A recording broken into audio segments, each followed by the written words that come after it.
ప్రతి అక్షరం ప్రజల పక్షం. HR9 న్యూస్ టీవీకి స్వాగతం, సుస్వాగతం. హిందూపురం మున్సిపాలిటీ పరిధిలోని 38, 37, 36, 35, 34వ వార్డులలో అశేష్ జనవాహిని మధ్య ఎన్నికల ప్రచార కార్యక్రమంలో పాల్గొన్న వైఎస్ఆర్సీపీ హిందూపురం నియోజకవర్గ ఎమ్మెల్యే అభ్యర్థి TN దీపిక, ఎంపీ అభ్యర్థి శాంతమ్మ, సత్యసాయి జిల్లా అధ్యక్షులు నవీన్ నీచల్, రాష్ట్ర డైరెక్టర్లు జనార్దన్ రెడ్డి, నాగజ్యోతి, వైఎస్ఆర్సీపీ నాయకులు Madhumathi Reddy, municipal chairperson Indraja, vice chairman Balaram Reddy, కౌన్సిలర్లు తదితర నాయకులు. TN దీపిక మాట్లాడుతూ, ఓ అవ్వ, ఓ తాత, ఓ అక్క, ఓ చెల్లి, ఓ అన్న, ఓ తమ్ముడు, మీ ఇంటి ఆడబిడ్డగా మీకు అందుబాటులో ఉంటా. మీకు ఏ కష్టం వచ్చినా నేరుగా నాకు వచ్చి మీరు చెప్పుకోవచ్చు. ఇక్కడ PL ఎవరు లేరు. హిందూపురంలో 40 ఏళ్ల నుంచి టీడీపీ పార్టీ అధికారంలో ఉంది. అభివృద్ధి ఏమీ జరగలేదు. 2 సార్లు ఎమ్మెల్యేగా బాలకృష్ణ గెలిచి హైదరాబాద్లో ఉంటున్నారు. మనకు మేలు చేసే జగనన్న ప్రభుత్వం మళ్ళీ వస్తేనే అభివృద్ధి సంక్షేమాలు కొనసాగుతాయి. ప్రతి ఒక్కరి సంక్షేమం జగనన్న లక్ష్యం. పేద వర్గాలు బాగుపడాలని లక్ష్యంతో అనేక సంక్షేమ పథకాలు అందించిన ఘనత జగనన్నదే. మీకు 1వ తేదీన సూర్యుడు ఉదయించక ముందే పెన్షన్ ఇంటి వద్దకే రావాలంటే జగనన్న రావాలి. వైఎస్ఆర్ చేయూత ఆసరా అందాలంటే జగనన్న రావాలి. చేనేత కార్మికుల కోసం అర్హులైన ప్రతి ఒక్కరికి ప్రతి ఏటా 24,000 రూపాయలు అందించారు మన జగనన్న. 2019 ఎన్నికల్లో ఇచ్చిన మాట ప్రకారం మేనిఫెస్టోని భగవద్గీతగా, ఖురాన్గా, బైబిల్గా భావించి 99% హామీలు నెరవేర్చారు మన జగనన్న. మే 13వ తేదీన జరుగు ఎన్నికల్లో మరలా జగనన్న ప్రభుత్వం అధికారంలోకి వస్తే నవరత్నాలు ప్లస్ హామీలతో బడుగు బలహీన వర్గాలకు, అవ్వాతాతలకు, మహిళలకు అండగా నెరవేర్చగలిగిన హామీలను మాత్రం మేనిఫెస్టోలో పెట్టారు. ఈసారి వైఎస్ఆర్సీపీ తరపున ఎమ్మెల్యే అభ్యర్థిగా శ్రీమతి TN దీపికని, ఎంపీ అభ్యర్థిగా శ్రీమతి బోయ్ శాంతమ్మని నిలబెట్టడం జరిగింది. కావున ప్రజలు EVM బ్యాలెట్ నమూనాలో ఎమ్మెల్యే అభ్యర్థి వరుస నెంబర్ 2 మీద దీపిక ఫ్యాన్ గుర్తుకు, EVM బ్యాలెట్ నమూనాలో ఎంపీ అభ్యర్థి వరుస నంబర్ 3 మీద శాంతమ్మ ఫ్యాన్ గుర్తుకు ఓటు వేయించి అత్యధిక మెజార్టీతో గెలిపించాలని కోరారు. ఈ కార్యక్రమంలో ప్రజాప్రతినిధులు, వైఎస్ఆర్సీపీ నాయకులు, కార్యకర్తలు పెద్ద ఎత్తున పాల్గొన్నారు. చదువు విలువ 3 లక్షల పైన ఉంటుంది.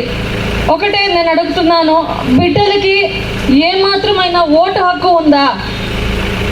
లేదు కదా. బిడ్డలకి ఎందుకు చేయాలా? వాళ్ళు మన భావి తరం బాగుండాలి. దాంతోపాటు మేము మన ఆడవాళ్ళు కానీ, మన అన్నదమ్ములు కానీ బాగుండాలని సంక్షేమ పథకాలు. దయచేసి మీరు ఇవన్నీ గుర్తించాలా.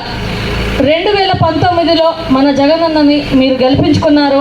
2019లో ఇచ్చినటువంటి హామీలు ప్రతి ఒక్కటి పూర్తి అయినాయక ఏదైనా సంక్షేమ పథకాలు అర్హులైన వాళ్ళకి అందాలంటే అవన్నీ చేరుకున్నాయి. అదైన తర్వాత ఈ సంవత్సరము కొన్ని ప్రోగ్రామ్స్ పెట్టినారు ప్రభుత్వం నుంచి. ఈ 1% 2% ఎవరికైనా అందకుండా ఉంటే, వాళ్ళు అర్హులై ఉంటే అవన్నీ మళ్ళీ మేము ఎవరైతే ఉన్నారో వాళ్ళకి మిస్ అయ్యి ఉంటే వాళ్ళకి అందరికీ ఇచ్చినాము. ఇంకా కొంతమంది సర్టిఫికెట్లు చేపించుకున్నారు ఫ్రీగా. Income certificate, caste certificate, marriage సర్టిఫికెట్కి అప్లై చేసుకోలేదంటే మన ఇంటికాడే వచ్చి చేసినారా లేదా అక్క? ఇది మన జగనన్న ఉంటే మాత్రమే సాధ్యము. గుర్తుపెట్టుకోండి అక్క. మన వాలంటీర్స్ మన ఇంటి వద్దకే రావాలంటే ఫ్యాన్ గుర్తుకి ఓటేయాల. వేరే పార్టీ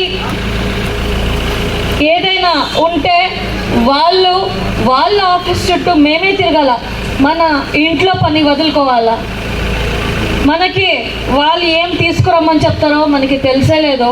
అన్నీ తీసుకొని పోతే కూడా మీకు ఇవ్వాలంటే ఇస్తారు, వాళ్ళకి అనిపిస్తే లేకుండా ఉంటే ఇచ్చేలే, ఇటువంటి పరిస్థితి. కానీ మనది అన్నీ ఆన్లైన్ ఉన్నాయక్క, అప్లోడ్ అవుతాయి. మీ ఆధార్ కార్డు కానీ, మీ ఇంకొక డాక్యుమెంట్ కానీ అన్నీ అవుతాయి, ఆన్లైన్లోనే ఉంటాయి. మీరు ప్రతిసారి తీసుకెళ్లాల్సిన అవసరం లేదు, తనంతటి తానే అవుతుంది. మీరు అర్హులైతే ఏదైతే సంక్షేమ పథకాలు మీకు అందాలో అవన్నీ అవుతాయి. ఇది మన వ్యవస్థ అన్నమాట. ఒకటి, మనకి గ్రామం బాగుండాలంటే, మన ఇల్లు బాగుండాలంటే, ప్రతి ఒక్క ఇల్లు బాగుండాలంటే మనకి సంక్షేమ పథకాలు కావాలా, వాలంటీర్ వ్యవస్థ కావాలా. ఇవి రెండు బాగుంటే మేము బాగుంటాం. దయచేసి మీ అమూల్యమైన ఓటు ఫ్యాన్ గుర్తుకి. బిడ్లకి ఇప్పుడు గవర్నమెంట్ స్కూల్లో ఇంకా మెరుగైన చదువులు వాళ్ళు విదేశాలకు వెళ్ళి చదువుకోవాలన్నా ఒక టెస్ట్ తీసుకోవాలన్నమాట, వాళ్ళకి ఇంగ్లీష్ వస్తుందో లేదో అని. ఆ టెస్ట్ని సిటీలోకి పోతే మేమే తీసుకోవాలా, అంటే ప్రైవేట్ ట్యూషన్కి వెళ్ళి డబ్బులు కట్టి మేము నేర్చుకొని మళ్ళీ ఎగ్జామ్ రాసి అవన్నీ తలకాయ నొప్పులు. ఇది మన జగనన్న ఇప్పుడు మన పిల్లలకి నేర్పిస్తున్నారు.